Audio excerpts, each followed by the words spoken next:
Hello, fellow AI art enthusiasts. My name is Thane and it has been a really long time since we had some updates to Midjourney. But the long wait is over as Midjourney released version 6.1 on the 30th of July in 2024. The patch notes show many changes, so let's take a look. First off, the new version is set as the default version now. So if you have your settings at default model, this is the one all prompts will be using. The settings menu is where you can set the settings for all of your prompts going forward until you change the settings again. Each of the settings buttons have their own corresponding parameters that you can set prompt by prompt as well. If you want to go back to the older versions, the parameter for that is -v and version number. For example, -v 6.0 will use the previous model to generate your image. So, what is new in this new version? The patch notes promise us more coherent images, much better image quality and more precise correct small details. Also, new upscalers that should have better quality. I didn't have any issues with the old upscalers, but if they have improved, that's good. We also have a 25% faster speed for image generation. It means that your images will be generated slightly faster and you can generate 25% more images with your plan. We also have improved text accuracy, which we shall be testing later on in this video. There is a new version to personalized style as well, with a feature I personally have been really anticipating, but we will talk about that as well later on. And the last thing is the quality setting. Personally, I have never really used this setting a lot, except when Midjourney was still at version 3. By the looks of this sentence in the patch notes, it doesn't seem to be a very consistent option. It promises to sometimes add more texture at the cost of reduced image coherence, and it takes 25% longer to generate images. I'm not sure if I will ever have any use for that particular feature, but let me know if this is something that you have been eagerly waiting for. Let's try a few prompts with the default style to see if we can get a glimpse of what this new model is capable of. First, I wanted to try out some people and characters. So, the first prompt I tried was, elven woman with white hair and a shimmering ice blue dress, in a crystal cave with icy stalactites. The image was kind of fantasy themed, so it came out in a more illustration style than photorealistic by default. The colors are lovely, as is the lighting. The hands are not completely visible in all of the images, but there seems to be the right amount of fingers and hands and legs. The lower right image does have the wrist as slightly strangely bending, but otherwise, not bad at all.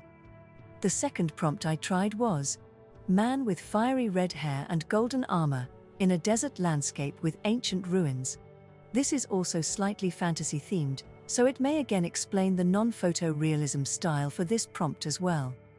I have noticed such a thing in the past, that Midjourney tends to prefer more illustrative styles for fantasy-themed prompts. Unless you have specified that the image should be a photo or some other style, of course. But I didn't. So, we got this instead. The legs and feet are not showing in any of the images, and the hands are covered in armor, but the details look pretty nice. No weird amount of body parts and the armor does make sense. For the third prompt I did something more simpler and just went with fashion model. We do get a more photorealistic style. Not entirely photographic in all of the images. The small details do look pretty amazing, especially the ruffles on the top left image and the embroidery of the top right image. But there is still something unreal about all of these images. Again, I didn't specify that I wanted the style to be a photo. So it's something in between. Photography and video game graphics, I think. And for the fourth prompt I prompted, bearded man. For some reason, these look like portrait photos. Maybe slightly photoshopped and kind of exaggerated. They do look quite nice. The hair especially. The pores on the faces look pretty good as well. Maybe slightly weird texture in some places. We don't have any hands or feet or body in any of these images, they are pretty much close-ups. The lower right image looks otherwise very awesome and detailed, but the shoulder proportions are kind of strange. They shouldn't be sloping that much, and it is difficult to understand the angle of the body here, because we don't see the neck. Overall, I do think there has been a big improvement for people. It's still not 100% perfect, but way better than before. Individual people look very good, but let's see what happens if we try to get a group of people to one photo. I tried several things to get multiple people to face the camera in an office setting, and then a concert photo. So in earlier versions, all the faces came out kind of wonky. The 6.1 version tries to improve it a little bit, by hiding the faces basically. Very rarely we see actual faces in these images, and many of them are just conveniently so blurred that it's hard to make out what is wrong with them. It's significantly better than before, but I guess multiple people is an area where there is still a long way to go to get images that would look like real photos. The top right image of the concert prompt came out kind of nice and mysterious, even though the prompt wanted something totally different. The patch notes specifically also mentioned improvements to animals and plants, so I wanted to also take a look at them. Although, I never thought that there was anything really wrong with them before. At least I didn't notice. They look pretty good. Quite real actually. It does bring to mind the times of version 4 when the animals looked nice, but tended to be some kind of weird hybrids. But hey, I almost didn't notice that weird hairy bird-like creature in the animal prompt at the lower right position. Now let's take a look at the text prompts.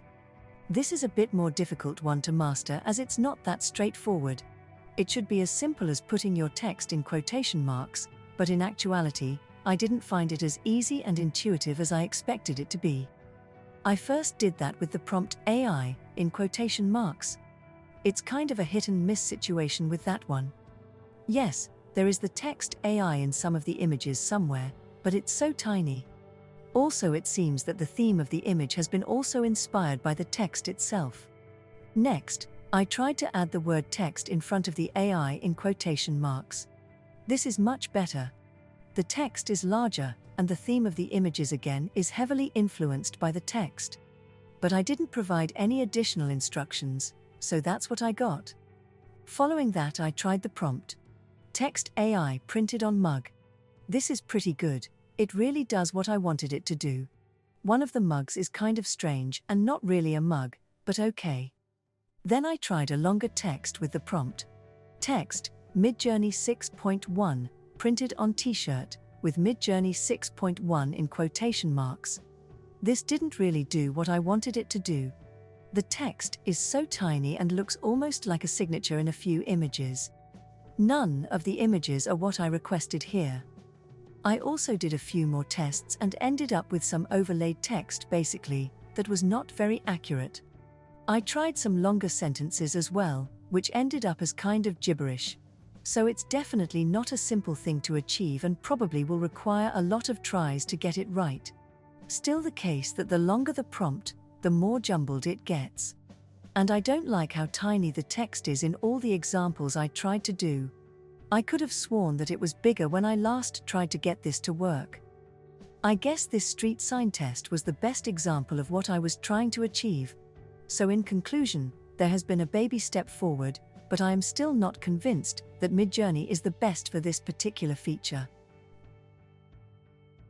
Now let's take a look at the personalization, which sounds really promising. I have a detailed video about the personalization feature if you want to check that out. The basics are the same. You can add --p to your prompt to make the images in your own personalized style that has been formed by the images you have ranked. I tried some random word salads with my own personal style and ended up with these images. But the exciting part, at least for myself for totally personal reasons, is that the code now changes in time. Before, you always had the same personal code, which stayed the same, but the underlying style evolved and didn't stay in place as you ranked more images. Most of you probably didn't mind at all, but for me it was quite problematic as I didn't rank images at all after I did the video about personalization, so that the style would stay the same as long as possible. But now I no longer have this problem. The code is a snapshot of a specific time and a specific set of ranked images.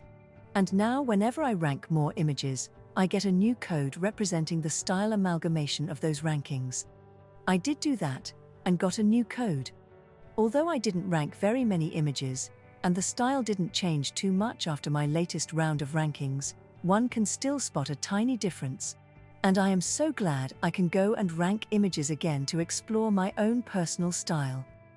And the best part is that if I accidentally make my personal style look worse, I can now go back to an earlier iteration by using the code I got automatically. Speaking of styles, I also wanted to check out one of my favorite features in recent times. That is the SREF. I was kind of worried if the styles were to change or if they would stay the same. I have been working on exploring the SREF styles lately a lot. Most of my recent videos have been about that, so I wanted to see if those videos are now obsolete or not. But thankfully it was good news for me. I selected some of my favorite styles and a few prompts, and it would seem that the style codes are still the same. I am guessing that those of you that have been collecting your favorite style codes are happy to hear this as well. Okay, so that was a brief overview of the latest 6.1 update to Midjourney. All in all, I feel like this was a good update. Let me know what your thoughts were about this update, and if you have had the chance to experiment with this one. Also, please share your insights and things you have noticed about this new version. If you like this kind of content, please consider subscribing, and if you want to support me even more, you can also join my Patreon. Thank you so much for watching, and let's continue prompting.